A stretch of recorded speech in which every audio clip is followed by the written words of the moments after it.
Caleb e seu quinhão, ou a sua parte que cabe. Vamos falar um pouco sobre ele, primeiramente dizendo que ele já era um homem também de idade avançada. Ele tinha os seus 85 anos e foi até Josué pedir a parte que lhe cabia, pois ele tinha recebido isso do próprio Moisés, através da boca de Moisés. Quando nós lemos, aqui não está escrito, mas quando nós lemos Deuteronômio, deixa eu ver se eu acerto aqui, Deuteronômio 1, 36, Moisés fala que o povo que murmurou vai morrer no deserto, mas aqueles que foram fiéis ao Senhor, no episódio ali de espiar a terra de Canaã, esses sairiam ali com a sua bênção nas mãos. Olha aqui, 35 e 36. Certamente nenhum dos homens dessa maligna geração verá a boa terra que jurei dar a vossos pais. Salvo quem? Caleb, filho de Jefoné. Ele haverá, e a terra que pisou darei a ele e a seus filhos, porquanto perseverou em seguir ao Senhor. Então nós vemos aqui que Caleb, ele tinha um histórico de fidelidade junto com o Senhor e também tinha uma promessa. E com seus 85 anos, ele requer que essa bênção venha a ser entregue a ele. Já estava no tempo, porque Israel já tinha conquistado praticamente toda a Canaã. Então ele queria o seu pedacinho de terra para viver junto com sua família. Lembrando que Caleb esteve ali no episódio a qual os 12 espiões voltaram ali daquela expedição a Canaã com informações. 10 acabaram ali murmurando, reclamando, falando que não dava, foram pessimistas. Josué e Caleb foram fiéis, continuaram firmes na promessa do Senhor. E por isso que ele estava querendo ali sua parte na terra. Deus deu essa promessa para ele e ele queria viver essa promessa do Senhor. Então vamos ver algumas características de Caleb que nós podemos aprender e aplicar em nossas vidas.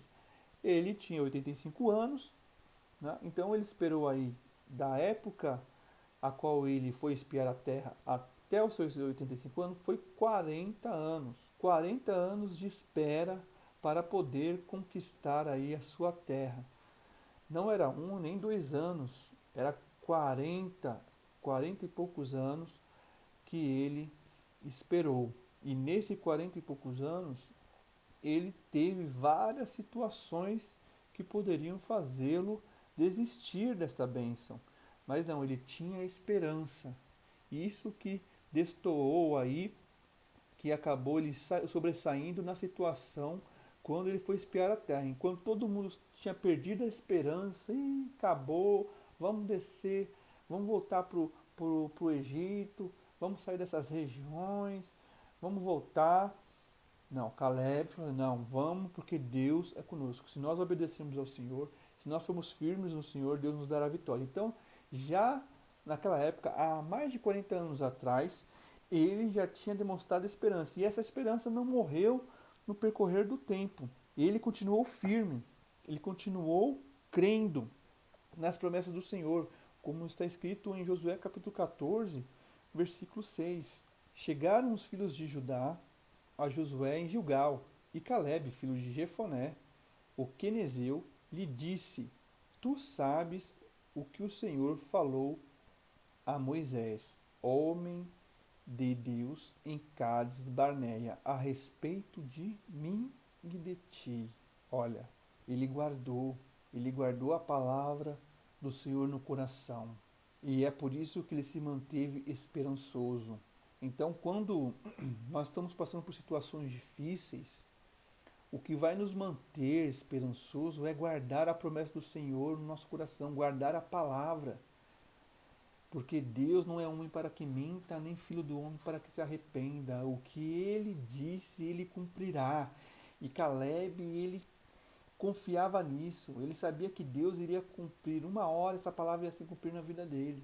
E você aí, com 1 ano, 2 anos, 3 anos, 4 anos, 5 anos de caminhada com Cristo, você já quer desistir das suas promessas, já quer olhar para trás, já quer entrar na revolta, já quer ficar de mimimi, ai meu Deus, e agora, sei lá o quê, Deus não me ama, Deus me abandonou. Que nós viemos ter a esperança de Caleb, né? Com a esperança de Caleb. Passou 40 anos, mas permaneceu firme no Senhor, permaneceu na presença de Deus e estava experimentando agora o gozo da vitória, estava ali experimentando as suas bênçãos.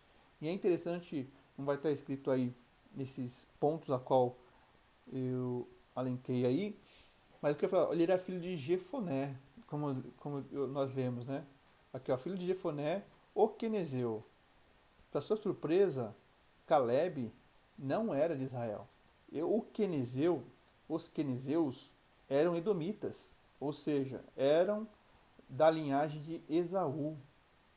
Se não me falha a memória, o primeiro da linhagem do primeiro filho de Elifaz, se não me falha a memória. Ele não era israelita. Mas o que aconteceu? No percorrer do tempo, bem naquela época de, de Isaac, né, por algum motivo, os quenizeus acabaram descendo para o Egito com Israel e acabou se tornando aí também um povo pertencente a Israel. Não que era uma tribo, tá? Não confunda, eles se tornaram uma tribo das 12 tribos de Israel. Mas eles estavam ali misturados, né, com Israel quando eles desceram para o Egito, tá? Na época de Jacó. Então eles acabaram fazendo parte de Israel. E aí você percebe outra coisa, né? Outra coisa. Não importa de qual tribo você é, ou se você é de Israel ou não, judeu ou não. Deus quer abençoar aquele que tem fé, aquele que tem esperança. Não importa de que tribo você é. Se você confia em Deus, Deus vai te abençoar. Se você crê em Deus, Deus vai te abençoar. Eu não vou ficar falando aqui sobre escolha, porque isso é tema de um outro estudo. Mas eu queria só levantar isso aqui como curiosidade. E outra coisa, ele é corajoso e confiante. Em Josué 14, versículo 12, que está escrito aqui: Agora, pois, dá-me este monte de que o Senhor falou naquele dia, pois naquele dia ouviste que lá estavam os anaquins e grande e fortes cidades. O Senhor, porventura, será comigo para os desapossar, como prometeu. Lembra que eu falei para você que houve a batalha, houve as guerras, mas existia muitos cananeus ainda para ser derrotados? Era um exemplo. Então houve o compartilhamento das terras, né, a partilha das terras, e as tribos tinham que ir para essas terras e dominar toda a região, tirar todo mundo daquela região. Então Caleb, ele fala para Josué: Josué, olha, é aquele monte. Falaram que lá tem anaquins, ou seja, gigantes. Era uma, era uma linhagem de gigantes, homens grandes. Então, eu quero aquela terra. Tem pessoas ali valentes, mas eu quero, Deus está comigo. Deus está comigo. Eu vou expulsar eles de lá. Só preciso que você me dê aí aquela terra para que eu possa tomar posse. Outra coisa, então, ele tinha a coragem e a confiança, ele acreditava em Deus. Ele acreditava em Deus. E muitas vezes nós somos covardes e não confiamos em Deus. Deus fala para nós: olha, eu vou te dar um cargo importante. Eu vou colocar você como cabeça. Mas isso não vai acontecer naturalmente. Você vai ter que derrubar os seus gigantes. Vai ter que expulsar os anaquins de lá. Não vai ser fácil. E nós devemos aprender com quem? Com Josué. Ser corajoso e ser confiante. Não. Deus será comigo. E aquilo que Deus prometeu vai cumprir. Aquilo que Deus falou vai acontecer. E ir para cima. Não temer. O que ele irá mais? Fiel ao Senhor. No versículo 14. Portanto, Hebron passou a ser de Caleb, filho de Jefoné o quenezeu, em herança até o dia de hoje, visto que perseverara em seguir o Senhor, Deus de Israel. Ou seja, Deus deu aquele monte Hebron para Caleb porque ele era fiel, ele perseverou até o fim. Olha que maravilha! Aquele que até o fim será salvo, como disse Jesus Cristo. Ele era um homem justo. Versículo 9. Então Moisés naquele dia jurou dizendo: certamente a terra em que puseste o pé será tua e teus filhos em herança perpetuamente, pois perseveraste em seguir, olha, em seguir. Ou seja, onde Deus for, eu vou. Eu vou ser discípulo de Deus, porque Ele é meu Deus. Olha, ele era justo, ele era obediente ao Senhor. Também está escrito, e no capítulo 15, versículo 14, fala que Josué era obediente. Dali expulsou Caleb os 3 filhos de Anak, Sesai, Aimã, Talmai, gerados de Anak. Ele não disse que iria expulsar os seus inimigos daquela região? Expulsou. Deus falou assim: olha, quando eu declarar alguma terra de Canaã, expulse todos os cananeus dali para que eles não possam se tornar um tropeço para vocês, para que eles não façam vocês pecar. Então, Caleb, ele ouve a voz do Senhor e obedece. Ele assim, não, aqui não. Não vai ter espaço para o pecado, não vai ter espaço para o erro. Aqueles que não pertencem a essa terra vai ser expulso. Essa terra não pertence aos cananeus. Foi dada a Abraão, ao nosso pai, então vai ser todo mundo expulso, ninguém mais vai ficar aqui. E expulsaram, não ficou um para contar a história, ou seja, Caleb ele foi obediente. Enquanto outras tribos, lá na frente você vai perceber que outras tribos acabaram fazendo ali suas maracutaias, não, Caleb não, expulsou todos os gigantes. Ah, se você é gigante, não importa se ele é gigante, filho, nós vamos te enfrentar, vamos te expulsar, vamos tirar vocês daqui. Então ele era um homem obediente ao Senhor. E no 16 e 17, ele era um homem honrado. Diz Caleb: a quem derrotar Kiriat Sefer e a tomar, darei minha filha Axa por mulher. Tomou-a, pois, Otiniel, filho de Kenaz, irmão de Caleb, este lhe deu a filha Axa por mulher. Ou seja, era um homem honrado, porque aquilo que ele falou, ele cumpriu. Não somente ele, naquela época, isso acontecia muito. Ou seja, se Otiniel fosse um homem qualquer, um vagabundo, um safado, ele não tinha a mão de Kenaz. Então o que Caleb lhe faz? Fala assim, olha, quem derrotar Kiriat Sefer, que eram um dos inimigos fortes ali daquela região, vai ter a mão da minha filha. Ou seja, então vai ter que ser um homem muito valente para vencer. Vai ter que ser um homem muito valente para conseguir a mão da minha filha. Era um homem honrado. Então, Otiniel ganhou a batalha e ele cumpriu a sua palavra. Deu a sua filha a Otiniel. Era um homem honrado. Agora vamos falar sobre as terras ao oeste de Jordão. As terras foram divididas, só para você entender como foi essa divisão. Quem era também que fazia esse trabalho de divisão? Era o sumo sacerdote, Josué, e os cabeças da tribo de Israel, das 12 tribos de Israel. E eles faziam isso por sorte, ou seja, deixavam na mão de Deus. E aí você, mas como sorte? Fazia um sorteio? Sim, um sorteio. Não fala na Bíblia como era feito esse sorteio, mas poderia ser utilizado Urim e Tumim, né, que seriam duas pedras que eles utilizavam para certas situações. E era feita essa divisão. Não era quem mandava mais, quem tinha vencido mais, quem tinha matado mais, quem tinha derrotado mais tribos, que ficava com as melhores terras. Não. Ficava a sorte. Não, Deus é quem vai tomar a decisão, é que vai dar as terras para cada um conforme aí a escolha dele. Não vai ser a escolha de homem, vai ser a escolha de Deus. E foi feito essa divisão desta forma. Isso demonstra o quê? A humildade de todos, a obediência e a soberania de Deus. Ou seja, existia também ali um respeito entre todas as tribos. Não é porque a tribo de Judá é o que tem mais pessoas, então nós vamos mandar em tudo. Não, não era dessa forma. Todos ali respeitavam a Deus, eram obedientes à voz do Senhor. Então isso demonstra aí que o povo de Israel, na hora de partilhar a terra, estavam dependendo diretamente de Deus. Então Judá acabou ficando com a região sul de Canaã. Judá era a maior tribo que existia na época. Né? Era a maior tribo e a mais importante de Israel. E hoje, quando você fala sobre judeus, quer dizer que vem de Judá. Foi aqueles que permaneceram depois da conquista dos babilônicos, dos persas, né? O que sobrou de Israel foi Judá. Simeão. Simeão era uma pequena terra que ficou ao sul ali de Canaã. Simeão. Simeão era uma pequena terra que ficou ao sul de Canaã.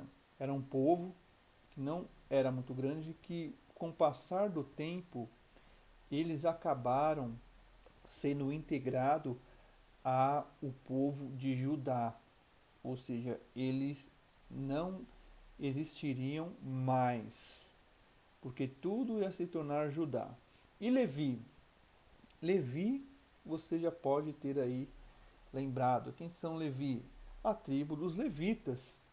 E eles estariam em todas as regiões, ou seja, eles não teriam terras.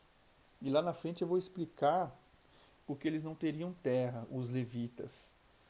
Eu preparei aqui para vocês e vocês vão saber aí porque os levitas eles não tinham terras. E Efraim e Manassés eram filhos de José. Eles ficaram nas terras acima de Judá.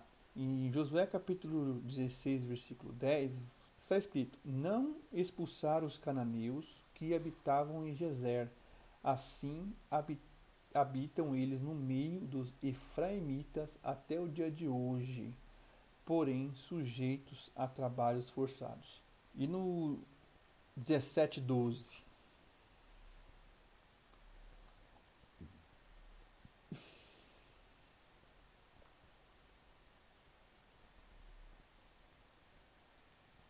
e os filhos de Manassés não puderam expulsar os habitantes daquelas cidades, porquanto os cananeus persistiam em habitar nessa terra. Enquanto Caleb foi para as regiões de Hebron, Hebron ficava em Judá e expulsou os gigantes. Efraim e Manassés foram morar junto com os outros habitantes cananeus. Eles não expulsaram os inimigos, eles se adaptaram aos costumes dos cananeus. Isso foi um grande problema lá na frente. Isso foi um grande problema lá na frente porque eles não conseguiam obedecer ao Senhor por influência dos costumes dos cananeus. Olha que coisa. Eles desobedeceram a Deus. Deus falou assim: olha, eu quero que quando vocês entrarem nas terras de Canaã, eu quero que vocês expulsem todo mundo. Eles não. Não. Então você vê de um lado os efraimitas ali fazendo dos cananeus vassalos, ou seja, eles cobravam um imposto dos cananeus para que pudessem morar nas terras deles, ou seja, aquilo que os cananeus produziam, se eles produziam 100, 50 ficava com os efraimitas. Então eles acabavam ganhando ali alguma coisa em cima das costas dos cananeus. E o povo de Manassés, a tribo de Manassés, eles lutaram e viram assim, pô, não dá, meu, eu não consigo expulsar esse cara daqui. Tá, beleza. Se não posso vencer, junte-se a eles. Praticamente isso que aconteceu. Os dois filhos de José, as duas tribos de José, acabaram aí pecando, errando, desobedecendo a Deus. Ah, mas os efraimitas eles estavam cobrando o imposto dos cananeus que ficavam na terra. O que Deus falou? Deus falou assim: olha, eu quero que vocês expulsem ele. Deus falou assim: olha, eu quero que vocês mantenham eles como vassalos. Eu quero que vocês expulsem ele.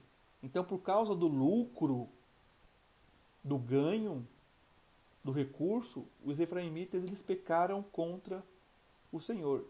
E a tribo de Manassés, eles pecaram porque desobedeceram, não foram perseverantes como Caleb. Eles desistiram e passaram, deixa pra lá, isso não é pra mim, vamos morar junto com eles aí, vamos se adaptar. Então eles desobedeceram ao Senhor, não fizeram conforme a vontade do Senhor. Então quando Deus fala algo para nós, nós devemos obedecer integralmente. Ah, mas eu estou tendo alguma vantagem nisso, né? Não está sendo tão ruim para mim, não está sendo tão ruim como Efraimitas, né? Não está sendo tão ruim. Eu estou tendo algum recurso por trás. Eu estou tendo alguma bênção por trás. Não, meu amado, se Deus falou que não pode, não pode. O inimigo sempre vai querer colocar uma desculpa em nossa mente para que nós venhamos a continuar a pecar. Ele sempre vai dar uma desculpinha, vai falar no seu ouvido, ó, continue. Deus não vai ligar não. Você já cumpriu praticamente tudo aquilo que Deus mandou. Olha, você já está indo para a igreja, já está jejuando, já está orando, já está buscando, então já está bom demais, deixa isso aí, Deus nem liga para isso. Não, meu amado. Nós devemos cumprir integralmente aquilo que Deus fala para nós. Nós devemos ser fiéis ao Senhor. Ah, então tem que ser perfeito? Sim, tem que ser perfeito. Não foi isso que Deus falou para Abraão? Abraão, sede perfeito como eu sou. O que diz na Bíblia? Aquele que é santo se santifique mais ainda. Então, não tente arranjar desculpa para os erros e pelas falhas, que nós devemos ser crentes integralmente, ou seja, inteiros, plenos no Senhor. Era isso que Efraim e Manassés deveriam fazer e não fez. Desagradou ao Senhor, pisou na bola. Perdeu muito rápido a terra também. Perdeu muito rápido. E aí vem Aser, Zebulon, Isacar, Naphtali. Eles ficaram com a porção do extremo norte de Canaã. Ficaram lá para cima, perto das regiões de Azor, do falecido rei Jabim. E aí você vê aí Dan e Benjamim, regiões entre Judá e Efraim. O que aconteceu com Dan? Dan, ele saiu da região de Judá e migrou totalmente para o norte. Benjamim foi uma das regiões que foi integrada a Judá. E sobre Dan, essa migração de Dan, nós olhamos em Josué 19:47. Talvez você está pensando, que tanta informação sobre região, tudo. Mas conforme você vai lendo a Bíblia, somente lá para frente, sobre reis, invasões, isso tudo faz sentido. Tudo que foi escrito é para nossa edificação. Nada que foi escrito pode ser jogado fora. 19:47. Saiu, porém, pequeno o limite aos filhos de Dan. Dan não era uma grande tribo? Pelo que subiram os filhos de Dan e pelejaram contra Lessem, e a tomaram, e a feriram a fio da espada, e tendo-o possuído, habitaram nela, e lhe chamaram Dan, segundo o nome de Dan, seu pai. Então, existia uma terra a qual esses Lessem moravam. E o que eles fizeram foi lá e pelejaram. Falaram, essa terra vai ser nossa. Eles conquistaram a terra. E essa foi a herança que eles conseguiram. Esta era a herança da tribo dos filhos de Dan, segundo as suas famílias. Estas cidades com suas aldeias. Eles conquistaram. Saíram de uma região, aqui eu vou mostrar para vocês. Você vai ver aqui, ó. Dan estava bem aqui. Pequena região de Dan. E o que aconteceu? Eles subiram, atravessaram. Oi, aí, Efraim, tudo bem, mano? Beleza. Manassés, aí, Manassés, tudo bom? E aí? Tô vendo que vocês se adaptaram aí com os cananeus. Subiram. Isacar. Olha aí, Isacar, tudo bom? Zebulon e Naphtali. Ó, subiram, subiram. Chegou aqui cumprimentando todo mundo. Chegou aqui em Dan. Ficaram por essa região aqui, ó. Invadiram essa região e ficaram por aqui. Ou seja, quando eles viram que foi preciso mudar, eles mudaram. Eles tinham condições de ampliar o seu território. Ou, por algum motivo desconhecido, eles acabaram saindo daqui. Lembrando que Judá já estava conquistando tudo aqui, ó. Essa região aqui, ó, Benjamim, como eu disse, Simeão, toda essa região aqui já estava sendo anexada a Judá. Judá era muito poderoso e muito influente. Lembrando que Judá não conseguiu também destruir totalmente os filisteus, só na época de Daniel. Desculpa, não, de Davi. Aqui, ó, os filisteus aqui, ó. Lá na frente se consegue. Na época dos juízes eles não conseguiam afastar os filisteus. Bem, então ficou muito poderoso e eles acabaram mudando lá para cima, lá para o norte. Vamos para o norte. Por algum motivo eles tiveram que mudar. Então, quando é preciso mudar, nós devemos mudar. A nossa vida é cheia de mudança. Como que a gente quer ter resultados diferentes se a gente não muda? Então, muitas vezes é preciso a gente mudar para ter resultados diferentes. E o que aconteceu lá no futurão, lá no futuro, lá na frente, ó. Essa parte aqui, ó. Uau. Reino do Norte, Reino do Sul. Foram divididos no meio. Reino do Norte e Reino do Sul, que é tema aí para uma próxima aula. E vamos falar agora sobre um escape para os culpados. era uma instituição de cidades, como está escrito em Josué, capítulo 20, versículo 1 e 2. Disse mais o Senhor a Josué. Você percebe aí que ele se tornou um administrador, né? Um primeiro-ministro. Fala aos filhos de Israel: apartai para vós outras cidades de refúgio que vos falei por intermédio de Moisés. Então Deus já tinha falado para Moisés sobre isso, agora estava reafirmando, né, ratificando aquilo que falou para Moisés, falando para Josué. E o que eu vou até prosseguir mais um pouquinho aqui na leitura. E para que servia essas cidades? Para a fuga, para que fuja para ali o homicida que por ao engano matar alguma pessoa sem querer, para que vos sirvam de refúgio contra o vingador do sangue. Olha que interessante. Então a pessoa fugia para essas cidades caso ela tivesse matado alguém por engano. Ela acabou matando por engano ou por um acidente. Ah, mas naquela época não tinha carros. Não. Como que vai matar alguém por acidente? Mas tinha gado. Imagina você cuidando do seu gado, né? Um boiadeiro ali cuidando do seu gado. Tem uma pessoa lá na frente. A pessoa que está pastoreando não vê. E aí vai lá o gado e passa por cima da pessoa. Quem é o culpado? Os bois ou a pessoa? A pessoa que acabou direcionando os bois, os animais, para um local onde tinha ali uma vítima, uma pessoa. Né? Então foi por engano, foi um acidente. E o que Deus fala, eu quero que vocês criem aí em algumas regiões cidades para refúgio. Isso era muito importante, para que a vingança não viesse se tornar uma reação em cadeia. E imagina só, ah, então o pastor lá matou o meu irmão, então eu vou matar o pastor. E aí a pessoa mata aquele pastor. E aí o irmão do pastor fala assim, pô, mas o meu irmão, ele estava pastoreando, foi sem querer. Ah, então eu vou matar quem matou meu irmão. E aí ia começar o que ali? Uma reação de cadeia de vingança, porque a vingança é isso, uma reação em cadeia. E isso ia acabar destruindo, né? Destruindo a comunhão, destruindo a união, destruindo a sociedade. Então Deus fala assim, olha, vamos optar para o menor mal, vamos criar cidades refúgio. Então a pessoa que tinha matado por engano ia para essas cidades, no portão da cidade existia juízes de prontidão, pessoas para julgar de prontidão. A pessoa chegava e disse, eu preciso de refúgio, eu matei uma pessoa, agora o vingador do sangue está atrás de mim, quer me matar, e agora o que eu faço? E aí os juízes julgavam.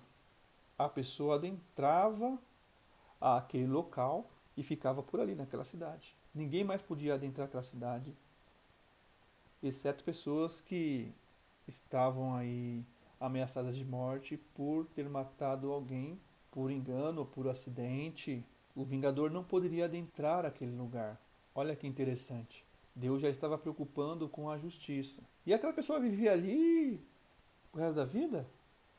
Vivia até a causa dele ser julgada. Lógico que era levantar aí, testemunha, toda a questão jurídica. E também até o sumo sacerdote morrer. Então, se o sumo sacerdote fosse morrer daqui 50 anos, aquele cara ia ficar naquela cidade de refúgio os seus 50 anos, não poderia colocar o pé para fora.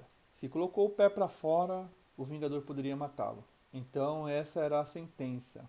E isso, trazendo para os nossos dias, com o que a gente pode aprender? Deus, ele sempre dá o refúgio para nós.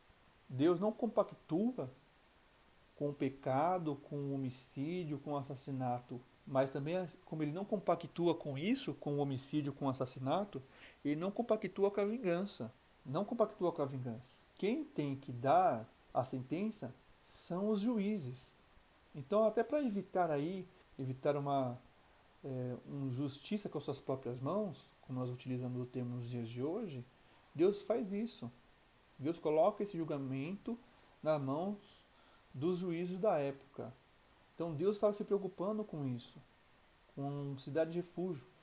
E nós podemos se refugiar em Deus, porque é Ele que julga nossas causas. É Ele que nos perdoa. Aí eu tenho até certo testemunho aí, eu vou falar bem rápido, e não é um testemunho que eu já vi vários, de pessoas que mataram, roubaram, fizeram tanta coisa errada, foram para a igreja, se converteram, batizaram, E aí, quando dentro da igreja, Deus fala para a pessoa assim, olha, eu quero que você se apresente à justiça. Vai até uma delegacia e se apresenta, para que você venha pagar o que você deve à justiça da terra. Muitos casos acontecem dessa forma. Ou seja, Deus é o que nos dá a segurança para que nossa causa venha a ser julgada. E aumenta o nosso senso de justiça. E era isso que Deus estava ensinando para o povo de Israel. Esse senso de justiça. Deus sim perdoa nossos pecados e nos dá tranquilidade para que nós venhamos ser julgados diante dos homens. Agora vamos falar sobre os levitas. Os levitas que foram muito importantes para Israel em toda a sua história. Porque eles faziam parte ali do corpo religioso de Israel. Em Josué capítulo 21, versículo 1 ao 3, então se chegaram os cabeças dos pais dos levitas, a Eleazar, o sacerdote, e a Josué, o filho de Num, e os cabeças dos pais das tribos dos filhos de Israel.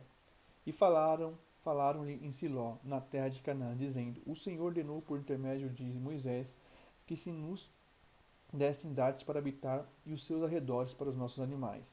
E os filhos de Israel deram aos levitas da sua herança, segundo o mandado do Senhor, essas cidades e os seus arredores. Então Deus dá essa ordem para que o povo de Israel viesse ceder cidades para os levitas. Os levitas, eles não trabalhavam, quando falam trabalhavam, é do termo profissional, como um pastor de ovelhas, um artesão. Não, eles eram totalmente dedicados ao tabernáculo, ao serviço religioso. E eles ficaram aí com praticamente 48 cidades espalhadas em todo o território de Canaã, em todo o território israelitas. E por que Deus fez isso? Para que o povo viesse estar próximo de Deus. Os levitas seriam um ponto focal nos assuntos pertinentes à religião. Então, se uma tribo, vamos a mais longe de todos, a tribo de Dan, está lá em cima, eles teriam que descer até Jerusalém para falar com o sacerdote, para tentar resolver assuntos religiosos, seria muito difícil. Então, o que Deus faz? Deus fala assim: eu vou espalhar esses levitas em todo o território de Israel para que eles venham ajudar o povo a se relacionar comigo. Então, o povo de Dan, lá no extremo norte, tinha os seus levitas para cuidar dos assuntos pertinentes à religião. Não precisava a tribo de Dan descer a Jerusalém, consultava o levita que estava próximo, até mesmo para sacrifícios, né, para ajudar em alguma questão de lei, os levitas estavam próximos. Essa foi a intenção de Deus. Deus não queria que o povo se separasse, se perdesse.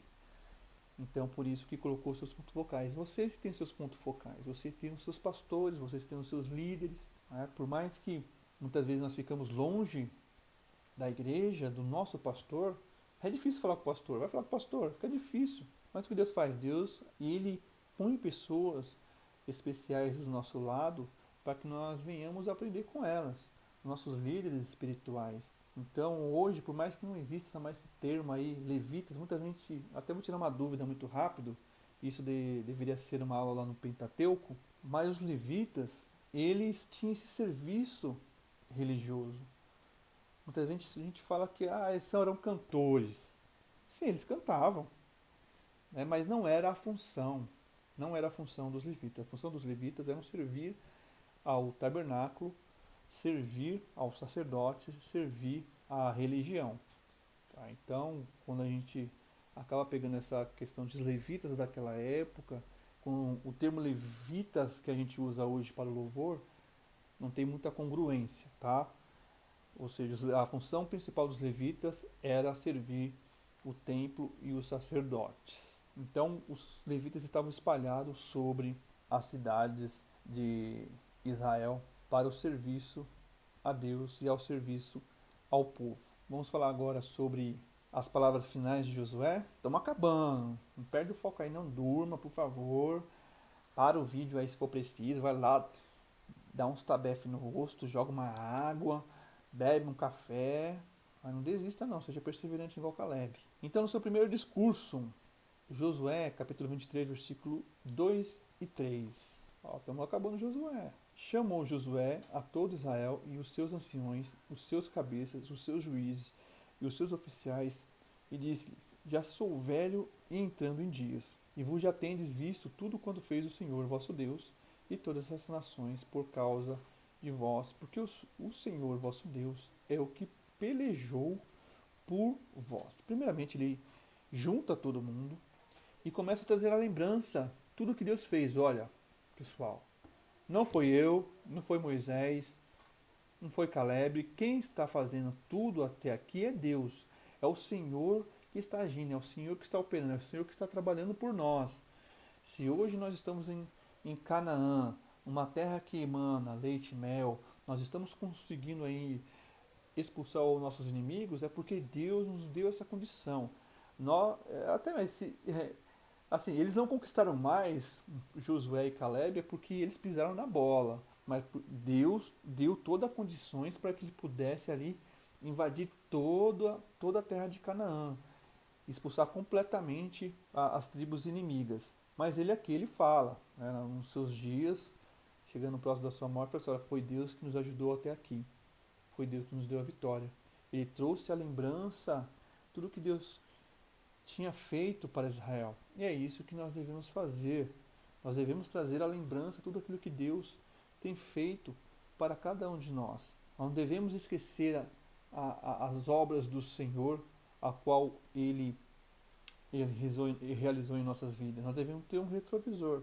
Para que serve o retrovisor no carro? O retrovisor serve para você dar uma olhadela para trás, para que você saiba a direção a qual você vai tomar. Né? Você percebe, quando você está dirigindo, para que você olha para trás? Deixa eu ver, deixa eu olhar para trás para ver se eu posso ultrapassar, para ver se alguém vai bater na minha traseira, mas você está indo para frente, você está indo para frente, está indo adiante. Então, Josué, ele fala assim, olha, até aqui Deus nos ajudou, foi tudo Deus quem fez, ele se esvazia do seu ego, fala assim, ó, foi Deus quem fez, foi Deus que está agindo. Então ele traz a lembrança tudo isso. Um outro ponto interessante das últimas palavras de Josué, no versículo 6, esforçai-vos, pois, muito para guardardes e cumprirdes tudo quanto está escrito no livro da lei de Moisés, para que dela não vos aparteis, nem para a direita e nem para a esquerda. Então, Josué, ele fala para o povo de Israel cumprir toda a lei. Aquilo que ele ouviu de Moisés, que ele deveria cumprir, agora ele passa para o povo. Ele transfere para o povo isso. Olha, a responsabilidade é de vocês. Eu vou estar fora. Eu vou para a glória. Não vai ter alguém aqui para falar o que deve e o que não deve. Mas está a lei está aí. Vocês devem seguir a lei e não devem desviar dela. É interessante que ele fala isso, né? Não deve desviar. Porque quando a gente está na frente do líder, a gente é uma coisa. Mas quando ele dá as costas, já é outra coisa. Dentro da igreja nós somos um, fora da igreja nós somos outro. Então Josué ele fala assim, olha, eu vou morrer. E não é porque eu morri vocês vão se desviar. Não, vocês têm que continuar. Vocês têm que continuar a buscar e continuar sendo obediente ao Senhor. No versículo 7. Para que não vos mistureis com essas nações que restaram entre vós. Não façais menções dos nomes de seus deuses, nem por eles façais jurar, nem vos servais, nem os adoreis. Qual era o grande risco que o povo de Israel estava passando, ou iria passar? Era a mistura. Lembrando que Deus sempre chamava atenção para isso. Olha, não adorareis a outros deuses, não se dobrareis a eles. Nosso Deus é um Deus ciumento. Ele não compartilha sua glória com ninguém. E qual era o problema ali com Israel? Se eles não expulsassem os cananeus daquela região, os cananeus iriam influenciá-los à idolatria. Isso seria fato. Nós estudamos no capítulo 1 e falamos que os rituais eram rituais ali terríveis, pornográficos. E imagina lá, você indo para uma região, você é da tribo de Manassés, vai para uma região onde moram os cananeus, e ali rolando o maior ritual macabro, aqueles homens pelados, mulheres peladas, era terrível, seria uma brecha. E acabou acontecendo isso, infelizmente. Manassés e Efraim, eles permitiram tudo isso na sua terra. E lá na frente, eles acabaram caindo na idolatria. Então Deus está falando assim: olha, não quero que vocês misturem o santo com o profano. Aqueles que são amigos do mundo são inimigos de Deus. Não tem como luz misturar com as trevas. Os filhos de Deus são diferentes dos filhos das trevas. Era Deus chamando a atenção de Israel. Falou assim: olha, eu quero que vocês sigam a lei, mas olha, é preciso que vocês expulsem ele porque eles vão te influenciar. Muitas vezes nós permitimos que as pessoas nos influenciem. Nós temos amizades tóxicas, amizades que são desagradáveis ao Senhor. E nós, ao invés de se afastar dessas amizades que podem nos levar ao pecado, ao erro, ao vício, nós permanecemos com essas amizades. E Deus fala que nós devemos tomar muito cuidado com isso. Não que você vai tratar mal o seu amigo, que muitas vezes é de muitos anos atrás, né, de uma longa data, mas nós não devemos se misturar, não devemos seguir os mesmos passos, não devemos frequentar os mesmos lugares, mas sempre evitar todo tipo de brecha. É isso que Deus estava falando para o povo de Israel. Olha, eu quero que vocês evitem isso. Tirem esse povo daqui e evitem a mistura, porque eles vão contaminar cada um de vocês. Josué falando para o povo. Esse foi o primeiro discurso. O primeiro discurso de Josué para o povo. Um segundo discurso, né? Foi dois que ele fez. O primeiro, agora é o segundo. No segundo discurso, ele reúne todo o povo em Siquém, entre o monte Ebal e Gerezim. E o povo ficava no vale. Então a acústica ali era uma acústica muito boa. Depois você lê Josué capítulo 24, você vai ver isso. A acústica era muito boa. Então ele chama toda a liderança e convoca ali todo o povo. Então quando ele falava, o som ecoava ali naquele vale. Tipo a situação de Jesus Cristo quando ele falou ali das suas bem-aventuranças. Ele subia no monte, ali o povo ficava na relva, e ele falando e a voz ecoava ali naquele local. E Josué, ele fez isso. Ele foi até o Monte Siquem, né? De um lado era Ebal, do outro Gerezim, e ele falava, né, o seu último, segundo e último discurso. E ele começou a recordar toda a história deles desde o patriarca Abraão. Ou seja, ele não esqueceu do patriarca Abraão. Lembrando que Abraão foi um dos primeiros a conquistar aquela terra há mais de 600 anos atrás. Então, ele traz a lembrança, olha, Deus prometeu a Abraão todas essas terras. E agora nós estamos aqui, vivendo a promessa do Senhor. Ele faz um apelo para que o povo viesse se purificar, ou seja, continuasse um povo monoteísta. Lembre da última aula, monoteísmo e politeísmo. Josué, capítulo 24, versículo 14. Agora, pois, temei ao Senhor e serviu com integridade e com fidelidade. Deitai fora os deuses aos quais serviram vossos pais da além do Eufrates. E no Egito e servi ao Senhor. Então aqui ele fala de Abraão, né? Abraão, Isaac e Jacó, as regiões, no Egito, José, né? E eles serviram ao Senhor. E ele pede o quê? Que o povo venha a ser íntegro, e venha a ser fiel ao Senhor e lançar fora todos os deuses. E ele tinha autoridade para falar isso, porque ele era um homem fiel. Josué sempre foi um homem fiel a Deus. Ele nunca se desviou da presença do Senhor. Ele sempre deu exemplo para Israel. O povo de Israel não tinha que reclamar de Josué. Ele não somente estava falando ali, eu vou falar para falar, não, ele dava o exemplo em tudo. Ele era um verdadeiro líder. Então o exemplo dele arrastava. E aqui nós podemos ver o testemunho do escritor, em Josué capítulo 24, versículo 31. Serviu, pois, Israel ao Senhor todos os dias de Josué e todos os dias dos anciões que ainda sobreviveram por muito tempo, depois de Josué e que sabiam todas as obras feitas pelo Senhor a Israel. Então, o escritor, ele fala que Josué, ele serviu ao Senhor todos os dias com fidelidade. Ele não abriu mão das promessas. Josué, ele criou ali uma estabilidade tão grande ali com o povo de Israel que ficou décadas. Aquela geração de Josué ela foi marcada pela liderança de Josué. Israel ficou marcado pela liderança de Josué. E aqui nós vemos o testemunho do escritor, afirmando que Josué ele foi fiel em todos os seus dias, não saiu da presença do Senhor, ficou firme nas promessas de Deus, soube liderar com sabedoria, com entendimento e conhecimento. Ele dava o exemplo de obediência para o povo. Então, por isso que o povo o seguia, o povo não o abandonava. Ele criou uma geração ali, a geração de Josué. Ele criou essa geração que durou décadas de obediência e fidelidade ao Senhor. Nós vamos perceber lá na frente, na próxima aula.